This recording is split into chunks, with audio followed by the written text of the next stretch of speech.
யாராலும் புரிந்து கொள்ளப்படாதவன், பெரும் கூட்டத்தில் இருந்தும் தனித்துவமாக வெளியே வந்தவன், தன் வேதனைகளை யாரிடமும் பகிராமல் தன்னை தானே சுமந்தவன். அவன் தனிமையில் இல்லை, அவன் சிவனின் பாதையில் பயணித்தவன். பலர் நினைத்தார்கள் அவன் உடைந்து விட்டான் என்று. ஆனால் உண்மை என்னவென்றால், அவன் தன்னைத்தானே சிவனைப் போல தட்டச்சி உருவாக்கி கொண்டான். தனியாக நடக்கிற பாதை எளிதல்ல. ஆனால் அந்த பாதையில் சுழன்றவனின் ஒவ்வொரு உளிரும் சிவனின் காதுகளில் ஒலிக்கிறது.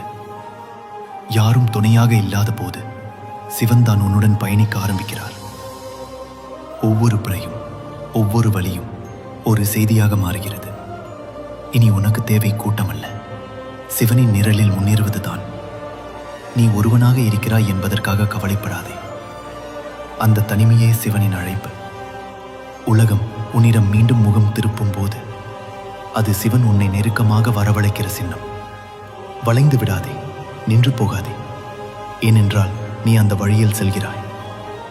அதைத் தொடர்ந்து முன்பே முனிவர்கள் நடந்தனர், தபஸ்விகள் உருவானார்கள், பல சிவனடியார்கள் அந்த பாதையை சென்றார்கள். மரணத்தை வென்றவர்கள்.